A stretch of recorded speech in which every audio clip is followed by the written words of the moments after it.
नमस्कार दोस्तों, आप सभी का एक बार फिर से बहुत बहुत स्वागत है हमारे इस यूट्यूब चैनल पर।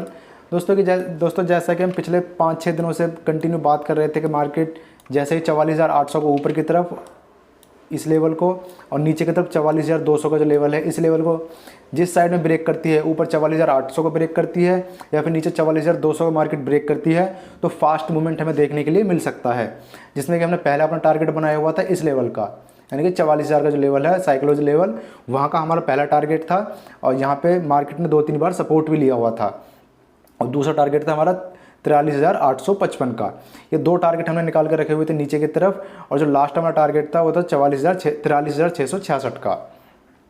अब देखिए मार्केट जैसे ही इस रेंज से बाहर निकला तो मार्केट कहाँ पर आ जाता है, हमारे सेकंड टारगेट पे।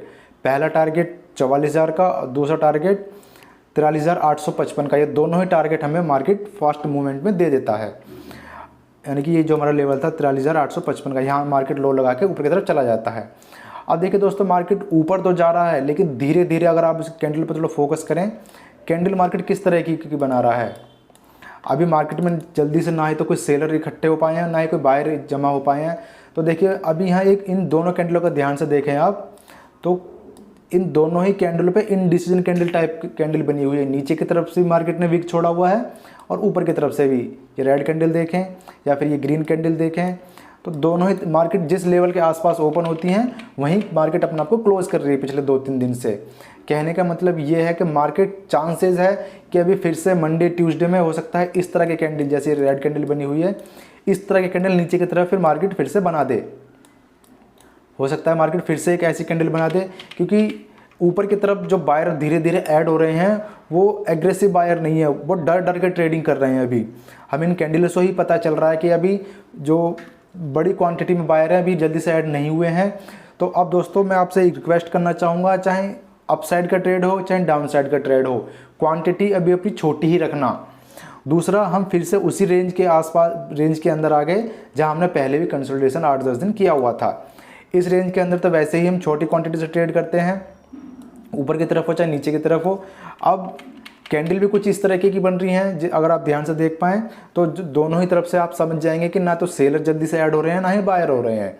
मार्केट धीरे धीरे करके ऊपर तो जा रहा है लेकिन अभी चांसेस है कि मार्केट फिर से नीचे आ जाए।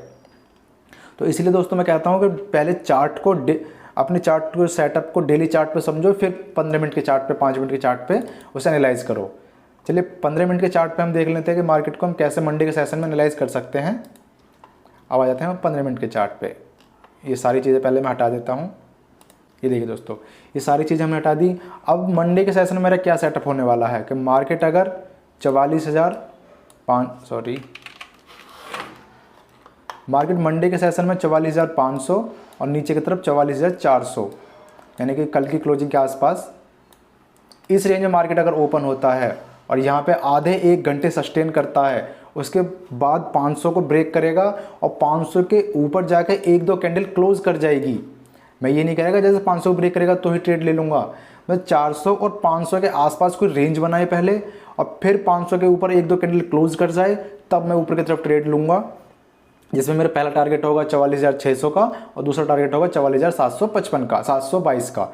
ये दो टारगेट मेरे लिए ऊपर की तरफ हो सकते हैं। कंडीशन क्या होगी कि मार्केट को यहाँ आधे 1 घंटे पहली कंडीशन होगी कि मार्केट 44,500 और 44,400 के बीच में ओपन हो और नीचे की तरफ जो आज हमारी लास्ट क्लोजिंग थी 6 तारीख की, उसे नीचे की तरफ ब्रेक ना करे, उसके ऊपर ही ऊपर क्लोज करता, मतलब सस्टेन करता रहे आधे 1 घंटे, उसके बाद निकलेगा और ऊपर जाकर 500 के ऊपर कुछ टाइम रुके, 5-10 मिनट की कैंडल रोके, फिर जब ऊपर निकलेगा तो हम ऊपर की तरफ ट्रेड लेंगे, जिसमें कि हमारा टारगेट वही होंगे 44,600 का और दूसरा 44,722 का। ये दो टारगेट हमारे ऊपर की तरफ हो सकते हैं। नीचे की तरफ मुझे देखना पड़ेगा कि मार्केट जब इस लेवल के आसपास आएगा, 44,200 के लेवल के आसपास फिर से आएगा तो वहाँ फिर से कोई सेटअप बनता हुआ दिखाई देगा तो मैं फिर से वहाँ ट्रेड लूँगा। अभी ये कहना मुश्किल है कि मार्केट में हम ऊपर की तरफ ट्रेड ज़्यादा देखें या नीचे की तरफ देखें। जहाँ सेटअप बनता हुआ दिखाई देगा, ऊपर की तरफ मुझे अभी ये सेटअप बनता हुआ दिखाई दे रहा है कि 44,400, 44,500 का जो लेवल है। नीचे की तरफ 44,200 के आसपास या 222 के आसपास अगर कोई रेंज बनाता है इस लेवल के आसपास आगे, जहाँ 44,200 का जो हमारा लेवल था, इस लेवल, क्योंकि मार्केट ने यहाँ 1, 2 और 3 बार सपोर्ट लिया तो उसके बाद नीचे निकली, फिर ऊपर जाती है, फिर यहाँ यहाँ मतलब अपने आप को क्लोज करती है, उसके बाद फिर ऊपर ऊपर घूमती रहती है। हो सकता है यहाँ मार्केट आए, कंसोलिडेशन करे, उसके बाद फिर नीचे की तरफ निकले, तो फिर 70-80 पॉइंट 90 पॉइंट की फास्ट मूवमेंट हमें नीचे की तरफ देखने के लिए मिल सकती है। कंडीशन ये होगी कि मार्केट या तो यहाँ पर आकर कुछ टाइम रेंज बनाए और उसे फिर नीचे की तरफ या ऊपर की तरफ जिधर भी ब्रेक करेगी, मैं ये नहीं कहता कि नीचे की तरफ भी करेगी, यहाँ कोई रेंज बनाए और नीचे या ऊपर जहाँ भी ब्रेक करेगी, छोटी क्वांटिटी से मैं ट्रेड लूँगा दोनों ही साइड में, बड़ी क्वांटिटी में प्लान नहीं कर रहा हूँ। ऊपर की तरफ मेरा चांस होगा कि मार्केट 400 और 500 के लेवल में खुले, तब मार्केट को मैं ट्रेड करूँगा। और एक चीज़ और बताऊँ दोस्तों, मार्केट अभी एक ट्रेंड लाइन पर आ गया है। आई होप आप सभी ने देखी होगी, ये नहीं देखी है तो मैं बता देता हूँ। इस ट्रेंड लाइन पर फोकस बना के रखना। मार्केट ये सब हटा देता हूँ पहले मैं दोस्तों। इस ट्रेंड लाइन के थोड़ा सा ध्यान रखना, क्योंकि मार्केट बार बार इसी ट्रेंड लाइन के पास आके ट्रैप करता है, यहाँ से नीचे की तरफ घूम जाता है। और देखिए मार्केट जब अभी तक क्या कर रहा था, मार्केट जो भी हाई अपना बना रहा था उसे ऊपर की तरफ क्रॉस नहीं कर रहा था, इसी ट्रेंड लाइन के पास आके नीचे की तरफ घूम जाता है बार बार। लेकिन अब पिछले 2-3 दिन से मार्केट क्या कर रहा है, अपने लो को सपोर्ट कर रहा है, प्राइस एक्शन ऊपर की तरफ बनाता हुआ जा रहा है और इसी ट्रेंड लाइन के पास आ गया है। अगर आप देखें यहाँ से, मैं फिर से बताता हूँ एक बार, थोड़ा क्लियर होगा आपको। ये देखिए मार्केट पहले यहाँ से प्राइस एक्शन बनाता है नीचे की तरफ और रेजिस्टेंस कहाँ पे लेता है, बार बार उसी ट्रेंड लाइन के पास। अब यहाँ मार्केट एक दिन पूरा दिन रुक जाता है, यहाँ से फिर मार्केट अब ऊपर की तरफ निकल रहा है धीरे धीरे। अब यहाँ प्राइस एक्शन कहाँ का बनना है, ऊपर की तरफ का। तो यहाँ नज़र बना के रखना कि मार्केट, इसीलिए मैंने कहा था कि मार्केट कल के लो को ब्रेक ना करे, यानी कि जो लास्ट डे की क्लोजिंग है 6 तारीख की, उसे ब्रेक ना करे, जहाँ कंसोलिडेशन करे, उसके बाद 500 के ऊपर सस्टेन कर जाए कुछ टाइम, तो हम ऊपर की तरफ ट्रेड देखेंगे। अभी तक प्राइस एक्शन नीचे का बन रहा था, अब प्राइस एक्शन ऊपर का बनने लगा है और इस लेवल के आसपास से मार्केट बार बार घूम जाता है। तो इस ट्रेंड लाइन का भी सपोर्ट, थोड़ा फोकस रखना कि मार्केट इस ट्रेंड लाइन के पास आकर कर क्या रहा है। अगर हम देखें 5 से 6 बार मार्केट इसी ट्रेंड लाइन से नीचे की तरफ घूम गया है। अब देखिए एक चीज़ और बता रहा हूँ, थोड़ा ध्यान से देखना इस चीज़ को। मैं चार्ट को कैसे एनालाइज करता हूँ, ये सारी चीज़ें आपको बताता हूँ मैं।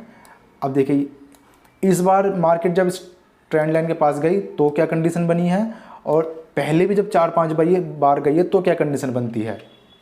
देखिए मार्केट कहाँ से जाता है, 355 के आसपास से वन वे निकलता है मार्केट, और यहाँ से फिर नीचे की तरफ सेलर उसे लेके आ जाते हैं। फिर से मार्केट इसने लो तोड़ दिया अपना, फिर से मार्केट कहाँ से जाता है, 400 के आसपास से ऊपर जाता है, 500 यहाँ 900 के आसपास वन वे जाता है, फिर सेलर उसे नीचे लेके आ जाते हैं। अब यहाँ से क्या करता है, फिर 200 से जाता है 800 के आसपास, 700 के आसपास वन वे जाता है सेलर, फिर उसे नीचे धक्का मार के मार्केट को नीचे की तरफ पुश कर देते हैं। फिर यहाँ से मार्केट कहाँ से जाता है, 300 के आसपास से 400 के आसपास से, फिर यहाँ सेलर उसे वन वे नीचे की तरफ लेके आ जाते हैं।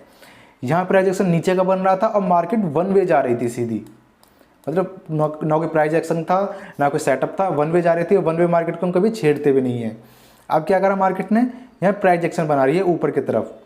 मार्केट ने इसी लेवल से पहले एक बार सपोर्ट लेती है 500 के आसपास आके, फिर नीचे चली जाती है। मैं थोड़ा बड़ा कर लेता हूँ। देखिए मार्केट यहाँ ओपन हुई हमारी, नीचे आती है, नीचे आते वक्त उसने कल की क्लोजिंग, कल के लो को रिस्पेक्ट करा, मार्केट ऊपर निकल जाती है, 500 के लेवल के आसपास आई, यानी कि ट्रेंड लाइन के आसपास आई, फिर नीचे आती है। लेकिन नीचे आते वक्त भी अपना सुबह का जो लो होता है उसे तोड़ती नहीं है दोस्तों। मतलब अब बायर थोड़े बढ़ रहे हैं, सेलर घट रहे हैं, यानी कि पीछे का लो मार्केट का नहीं टूट रहा है। इस लेवल के आसपास आती है, फिर मार्केट ऊपर जाती है और 500 के लेवल को फिर टेस्ट करती है इसी ट्रेंड लाइन को, और फिर आके क्लोज कर देती है। क्लोज कहाँ पे करती है, पिछले लो से ऊपर, यानी कि मार्केट ने जो 3 लो लगाए अपने, उन तीनों चारों लो से ऊपर अपने को क्लोज कर देती है। अब मार्केट के लिए यही सपोर्ट है कल वाला, इसी रेंज में मार्केट ओपन हो, यहाँ कंसोलिडेशन करे, 500 के ऊपर निकले और फिर 500 के ऊपर निकलने के बाद कुछ टाइम यहाँ रुक जाए, फिर निकलेगी तो हमें फास्ट मूवमेंट ऊपर की तरफ देखने के लिए मिल सकती है, जो कि हमें लेके आ सकते हैं 44,600 44,700 के आसपास तक। पहला टारगेट हमारे यहाँ का हो सकता, दूसरा टारगेट हमारा इस लेवल के आसपास का होगा और पहला हमारा होगा 44,600 का। दोस्तों आपको डेली चार्ट पे समझ में आया होगा कि मार्केट को कैसे देखना चाहिए, क्या व्यू रखने चाहिए। 15 मिनट के चार्ट पे समझ में आ गया कि हम कैसे कहाँ कल ट्रेड करने वाले हैं। और दोस्तों चाहे ऊपर के साइड में हो चाहे नीचे के साइड में हो, क्वांटिटी अभी हम 1-2 दिन छोटी ही रखेंगे। दोस्तों अगर आपको वीडियो अच्छी लगी हो, कुछ समझ में आता है मेरी वीडियो से, तो प्लीज़ वीडियो को लाइक करें, शेयर करें और मेरे चैनल को सब्सक्राइब करें। चलिए फिर मिलते हैं नेक्स्ट वीडियो में। धन्यवाद।